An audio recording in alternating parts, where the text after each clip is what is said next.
Hello friends, कैसे हैं आप सब। आप सभी का आपके अपनी YouTube channel sociology with Sangeeta में मैं संगीता स्वागत करती हूं। और इस चैनल के माध्यम से हम लोग सोशियोलॉजी के कम्पिटिटिव एग्जाम के प्रिपरेशन करते हैं।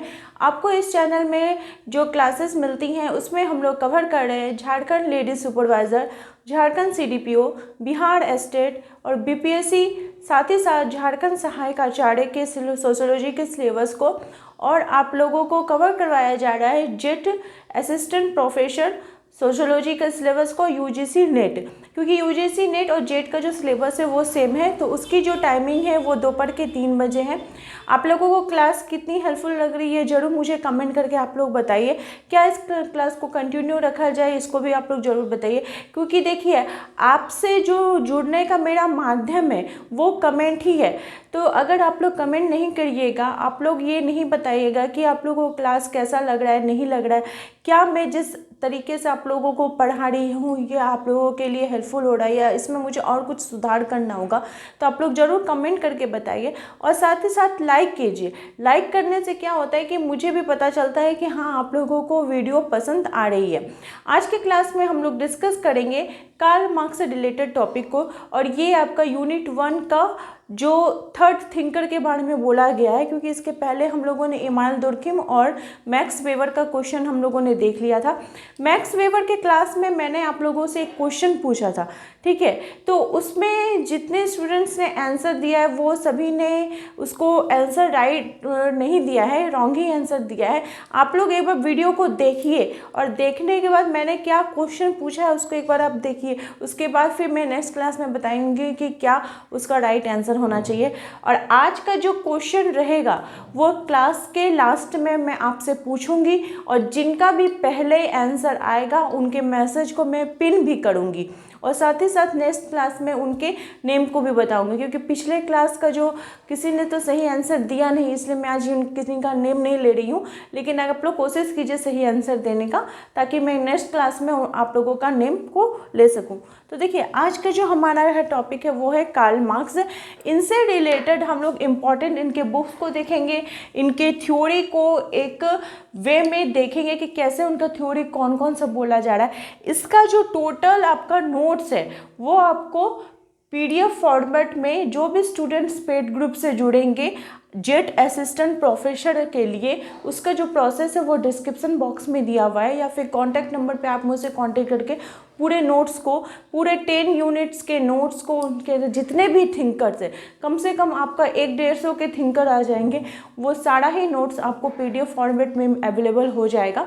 तो आप लोग नोट्स को परचेस कर सकते हैं। तो देखिए, कार्ल मार्क्स, ठीक है, इनकी थ्योरी को जानने से पहले हम लोग इनकी थोड़ी बायोग्राफी देख लेते हैं। तो इनका जन्म हुआ था 5 मई 1818 फ्रांस के प्रसा में, ठीक है, फ्रांस जर्मनी के प्रसा में इनका जन्म हुआ था। 18वीं 19वीं शताब्दी में आप बोल सकते हैं। और इनकी मृत्यु हुई थी 14 मार्च 1883 को। ऐसे तो कार्ल मार्क्स जो है इन्होंने वर्ग संघर्ष का सिद्धांत के रूप में ये फेमस हुए हैं। तो इसमें उन्होंने क्या होता है, जब फ्रांस में इनका जन्म तो हुआ, लेकिन फ्रांस में इनके थ्योरी को उतनी मान्यता नहीं मिली, ठीक है, क्योंकि फिर वो अपना इधर उधर कार्य के क्षेत्र में जाने लगे। और जाते जाते वो कहाँ जाते हैं, इंग्लैंड जाते हैं। इंग्लैंड जो कि पूंजीवादियों का गढ़ बोला जाता है, वहाँ पे इनके सिद्धांत को मान्यता मिली। और इनके सिद्धांत को हम कह सकते हैं सही प्रकार से एक पृष्ठभूमि भी इनको प्राप्त हुआ। इन्होंने जो पुस्तक की रचना की थी डास कैपिटल, जिसको कि बोला जाता है समाजवादियों की बाइबल, ठीक है, बोला जाता है। इसके उन्होंने 3 खंडों में इसको लिखा था। हम लोग उन सभी को डिटेल्स में देख लेते हैं। तो इनकी अगर बुक्स की बात करें तो इनके सबसे पहले बुक है वो है कम्युनिस्ट मैनिफेस्टो, जिसमें इन्होंने इनके जो सहयोगी थे GWF हीगल, इसके साथ इन्होंने कम्युनिस्ट मैनिफेस्टो के बारे में लिखा था, जिसमें उन्होंने कम्युनिस्ट मैनिफेस्टो, जिसको कि हिंदी में बोला जाता है कि साम्यवादी घोषणा पत्र, इसकी रचना इन्होंने की थी 1848 में। इसमें इन्होंने बताया था कि दुनिया के मजदूरों एक हो जाओ। इसमें उन्होंने आह्वान किया था क्या, कि दुनिया के मजदूरों एक हो जाओ, ठीक है, ये इसी पुस्तक में किया था। नेक्स्ट इनकी बुक है जर्मन आइडियोलॉजी, 1847 में इसकी रचना की थी। ये भी उन्होंने हीगल्स जो ईगल्स में होते थे उनके साथ किया था। इसमें उन्होंने द्वंद्वात्मक एवं ऐतिहासिक भौतिकवाद की जो उनकी थ्योरी है इसको उन्होंने इसी पुस्तक में लिखा। थर्ड इनकी पुस्तक है डास कैपिटल, जिसकी रचना 1867 में की गई, इम्पॉर्टेंट है। ये जो पुस्तक है ये 3 खंडों में विभाजित है। कितने खंडों में विभाजित हुई थी? 3 खंडों में, ठीक है। सबसे पहले तो 1867 में, फिर आपका आया था 1885 में और फिर 94 में। इन्होंने 3 खंडों में डास कैपिटल को लिखा था। नेक्स्ट इनकी बुक है होली फैमिली 1844 में, ठीक है। 44 या 45 हम कह सकते हैं, कि जिसमें उन्होंने फ्रेडरिक इंगल्स के साथ ही उन्होंने इस बुक की रचना की थी। और इस पुस्तक के अंतर्गत उन्होंने सर्वहारा ये जो वर्ड है, ठीक है, और या फिर हम कह सकते हैं ये जो अवधारणा है इसके बारे में बताया था। आपका बुक का नेम आगे पीछे आप उस तरह से उसको सजा के भी लिख लीजिएगा। नेक्स्ट इनकी बुक है a contribution to the critique of political economy, ठीक है। इसमें इन्होंने ये पुस्तक की भी रचना की। नेक्स्ट इनकी बुक है पॉवर्टी ऑफ फिलॉसफी 1847। इसमें इन्होंने सामाजिक वर्ग की परिभाषा दी। और भी इनकी बहुत सारी पुस्तकें हैं, जैसे आपका growth a programme, philosophy of economy, the class struggle in France 1850 में, फिर the first Indian war of independence. ये सारे इनकी इम्पॉर्टेंट बुक्स हैं। अब हम लोग इनकी एक एक करके थ्योरी को देखते हैं। इस थ्योरी से रिलेटेड आपको अगर डिटेल्स में जानना है तो आप लोग नोट्स को भी ले सकते हैं, या फिर जो मैं डिस्क्रिप्शन बॉक्स में वीडियो का लिंक दे रही हूँ आप लोग वहाँ पर भी जाकर जरूर एक बार उसको चेकआउट कीजिएगा। तो इनके बुनियादी सूत्रों में कौन कौन सा शामिल है? ऐतिहासिक भौतिकवाद, वर्ग एवं वर्ग संघर्ष का सिद्धांत, ठीक है, और फिर अधिशेष मूल्य जो अतिरिक्त मूल्य का सिद्धांत है, अलगाववाद या द्वंद्वात्मक विधि का सिद्धांत है, ठीक है। तो इनके जो सहयोगी थे हीगल महोगेल, वे बताते थे कि समाज की भौतिकवादी व्याख्या उन्होंने की थी और मन, विचार और आत्मा से भी वस्तु बाहर निकलती, इसके बारे में हीगल्स बताते हैं। वही कार्ल मार्क्स बताते हैं कि आदर्शवाद के जरिए हम समाज का विकास कर सकते हैं, ठीक है। जहाँ पे हीगल महोदय ने द्वंद्ववाद के बारे में बात की थी कि वाद, प्रतिवाद और संवाद मिलकर ही इसके बारे में होता है, तो उसी प्रकार से कार्ल मार्क्स भी बताते हैं। इन्होंने भी जो आपका 3 अवस्थाएं बताई थी, ठीक है, वाद, प्रतिवाद और संवाद, ठीक है। क्या बताई थी? वाद, प्रतिवाद और संवाद। इन्होंने अपनी जो इनकी ऐतिहासिक भौतिकवाद है इसमें बताया था। क्या? वाद, प्रतिवाद और संवाद। अर्थात बोला जा रहा है कि समाज के अंतर्गत कोई एक धारणा आती है, उसको धारणा को फिर दूसरे जो लोग हैं वो खंडन करते, बोलते नहीं ऐसा नहीं, ऐसा होना चाहिए, ठीक है। फिर उसका फिर कोई एक नया सिद्धांत निकल कर आता है। तो इस प्रकार से जो प्रक्रिया है चलती जाती है। इसके लिए इन्होंने पौधा का एक उदाहरण लिया था और बताया था कि जैसे मान लीजिए आपको धान दिया गया, तो धान को आपको उससे चावल निकालने को बोलिया गया, तो क्या ऐसे ही आप निकाल लीजिएगा? उससे एक धान से तो मान लीजिए एक ही चावल निकलेगा, तो वो तो आपका पेट भर नहीं सकेगा। इसके लिए आप क्या कीजिएगा? धान को रोपिएगा। रोपने के बाद फिर क्या आएगा? वो आपका वाद हो गया। प्रतिवाद में क्या हो जाएगा कि वो पौधा के रूप में निकलेगा, ठीक है। पौधा को भी हम डायरेक्ट नहीं खा सकते हैं, ठीक है। तो फिर उसका नेक्स्ट क्या हो जाएगा जो संवाद में, कि चावल का दाना निकलेगा जिसको कि हम ग्रहण करेंगे, तो फिर वो संवाद हो जाएगा, ठीक है। ये इन्होंने अपनी कौन सी थ्योरी में दी थी? तो वाद, प्रतिवाद और जो आपका ऐतिहासिक भौतिकवाद का जो इसमें सिद्धांत था, इसमें इन्होंने इसके संदर्भ में बात की थी। किसके संदर्भ में बात की थी? वाद, प्रतिवाद और संवाद के बारे में बात की थी, ठीक है। ये यूरोप समाज की आर्थिक व्याख्या करते हैं, इतिहास की भौतिकवादी व्याख्या करते हैं, ठीक है। इन्होंने हीगल ने जहाँ द्वंद्ववाद का जो सिद्धांत है वो फिक्टे से ग्रहण किया था, तो ये जो सिद्धांत था इनके सहयोगी इनके साथ मिलकर इन्होंने अपने फिर सिद्धांत को और आगे बताया। इनका जो ऐतिहासिक भौतिकवाद का जो सिद्धांत है, इनकी जो नेक्स्ट थ्योरी है, जिसमें इन्होंने कौन सी मिसमिल की थी? जर्मन आइडियोलॉजी में इन्होंने अपने सिद्धांत के बारे में बताया था और बताते हुए बताते हैं कि मार्क्स ने विचारों के स्थान पर भौतिक संसाधनों का प्रयोग, उत्पादन प्रणाली या भौतिक स्थान में परिवर्तन के आधार पर यूरोपीय समाज के इतिहास को फिर इसके बाद में बात किया। फिर यूरोपीय समाज का जो इतिहास था उसको फिर 4 वर्गों में इसको विभाजित किया अपने ऐतिहासिक भौतिकवाद के अंतर्गत।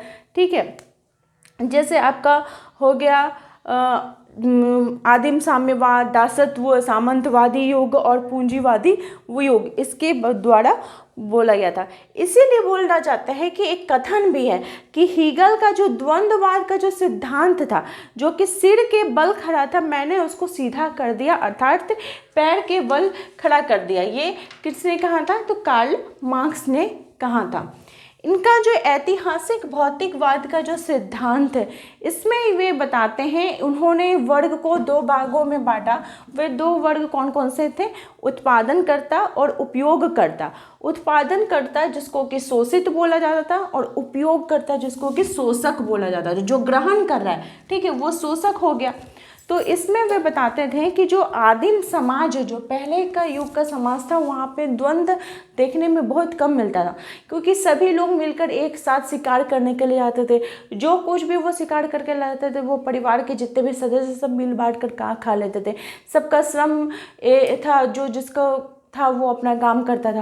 तो जिसके कारण क्या हुआ था? समाज में द्वंद्व नहीं था। इसलिए बोल रहे थे कार्ल मार्क्स की अभी वर्तमान में भी हमें आदिम समाज के ही नियमों को फॉलो करना चाहिए, उसी प्रकार से हम लोग को चलना चाहिए। लेकिन क्या ऐसा सही है? इस प्रकार का अगर अभी भी प्रेजेंट में हम आदिम युग की चीज़ों को अपनाते नहीं तो हमारा समाज के विकसित होगा? कभी नहीं होगा। ठीक है, नेक्स्ट इनका सिद्धांत जो है वर्ग संघर्ष का सिद्धांत, जो कि बहुत ही इम्पॉर्टेंट सिद्धांत है। इनका मतलब ये एक बोल सकते हैं, ये इसी के लिए ही फेमस हुए हैं। इसमें उन्होंने इसकी परिभाषा देते हुए बताया कि वर्ग वो समूह है जिसका कि उत्पादन प्रणाली के साथ समान एवं निश्चित संबंध होता है। ठीक है, वर्ग बताया। वर्ग को उन्होंने 2 भागों में बांटा है, सर्वहारा वर्ग और बुजुर्गा वर्ग। ठीक है, सर्वहारा वर्ग में उन्होंने बताया कि इसमें चेतना का अभाव होता है। ठीक है, और उसमें फिर बताया कि इसको ऐसे भी उन्होंने बोला था कि क्लास इन इटसेल्फ या क्लास फॉर इटसेल्फ। इसमें इन्होंने इसके 2 वर्गों में बांट करके इसके बात की थी। नेक्स्ट जो इनकी थ्योरी है वो है अलगाव की अवधारणा। अलगाव की जो अवधारणा है यानी अपने आप से विमुख हो जाना, स्वविमुखता। ठीक है, स्वविमुखता का सर्वप्रथम जो प्रयोग है वो रूसो महोदय ने किया था। और ये जो स्वविमुखता है या अलगाव की जो अवधारणा है, ये पूंजीवादी व्यवस्था की ही उपयोग हम बोल सकते हैं उपज है। पूंजीवादी व्यवस्था के कारण ये अलगाव आया है, क्योंकि अभी जो हमारे वर्तमान समय में है इसमें इतना मशीनीकरण हो गया है और श्रमिकों का क्या हो जा रहा है, कोई भी चीज़ से अलगाव हो जा रहा है। वे अपने आप को दूर महसूस करते।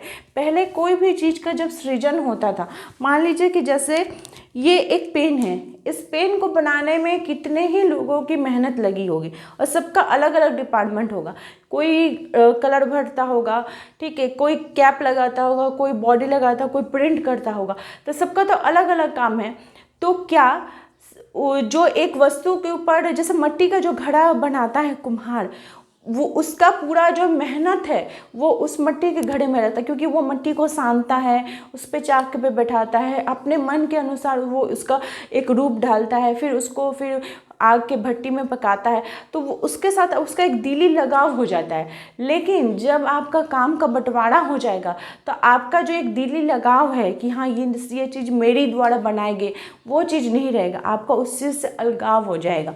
तो यही इनका अलगाव का सिद्धांत के बारे में था, यानी हम अलग हो जा रहे। तो अलग हो जाने का कारण क्या है कि मालिक और जो सहकर्मी जो मजदूर है उनके बीच उस प्रकार का रिलेशन नहीं रह रहा है, जिसके कारण भी अलगाव हो जा रहा है। ठीक है, और इसमें उन्होंने कौन सी पुस्तक में बताई थी, तो इकोनॉमिक एंड फिलोसफिकल मैन्युस्क्रिप्ट, जिसमें उन्होंने 1843 में इस पुस्तक की रचना की थी। इसमें उन्होंने इसके संदर्भ में बात की थी। नेक्स्ट इनकी थ्योरी है अतिरिक्त मूल्य का सिद्धांत। इसको हम ऐसे समझ सकते हैं कि जैसे मान लीजिए मार्केट में ये जो पेन है, इस पेन की कीमत है 10 रुपये। ठीक है, स्पेन की कीमत कितनी है? 10 रुपये। लेकिन जब ये फैक्ट्री में बन रहा है, मजदूर को पैसा दिया जा रहा है, या फिर जितना भी मैन्युफैक्चरिंग, ट्रैवलिंग, सब चीज़ का कॉस्ट मिलाकर इस पेन का कीमत आपका 6 रुपया है। लेकिन जब ये मार्केट में बेचा जा रहा है तो इसमें और 4 रुपया जोड़ के 10 रुपये में इसको बेचा जा रहा है। तो 6 रुपया का तो मान लीजिए जो कुछ लाभ हुआ, जो मजदूरों को देना है वो मिल गया, लेकिन ये 4 रुपया जो है, ये जो प्रॉफिट हो रहा है, ये मजदूरों को क्या हो रहा है? नहीं मिल पा रहा है। तो यही जो अतिरिक्त मूल्य का सिद्धांत था, इसमें इन्होंने अपने इसके बारे में बात की थी कि जो, और यही जो अतिरिक्त मूल्य है ये दरिद्रता का मेन कारण भी हो रहा है, जिसके कारण भी क्या हो जा रहा है? दरिद्रता हमें ज़्यादा देखने को मिल रही है कि अतिरिक्त मूल्य जो है वो किसको? सर्वहारा वर्गों को उस हिसाब से प्राप्त नहीं हो पा रहा है। नेक्स्ट है इनका समाजवाद और साम्यवाद। समाजवाद किसको कहते हैं? जहाँ पर आपका सरकार द्वारा समानता का शासन स्थापित करने का प्रयास किया जाता है, उसको बोला जाता है समाजवाद। और साम्यवाद किसको बोला जाता है? जहाँ पे वर्ग विहीन, राज्य विहीन समाज, जिसमें निजी कार्य संपत्ति नहीं होती है, ना वर्ग होता है, ना संघर्ष होता है, लोग अपने योग्यता के अनुसार कार्य करते हैं, ठीक है, तो उसको क्या बोला जाता है? साम्यवाद बोला जाता है। तो आई होप आप लोगों को इनकी जो थ्योरी है वो अच्छे प्रकार से समझ में आ गई होगी। इसका कंप्लीट नोट्स आप लोगों को पेड ग्रुप में मिल जाएगा, जो भी स्टूडेंट ज्वाइन होते हैं, या फिर जो और भी वीडियो है यूट्यूब में, आप लोग उसको जाकर जरूर एक बार चेकआउट कीजिए। और आज का जो आपका क्वेश्चन है वो यह पूछा जा रहा है कि मजदूरों का मसीहा किसको बोला जाता है। मैं फिर से एक बार रिपीट करती हूँ, आज का आप लोगों के लिए क्वेश्चन है कि मजदूरों का मसीहा किसको कहा जाता है। आप लोग जरूर कमेंट करके बताइए। जिनका भी कमेंट सबसे पहले आएगा उनका मैं मैसेज को पिन करूँगी और नेक्स्ट क्लास में उनके नेम को भी लूँगी। इसी प्रकार से आप लोग चैनल के साथ बने रहिए। आप सभी का मेरे चैनल के साथ बने रहने के लिए बहुत बहुत धन्यवाद।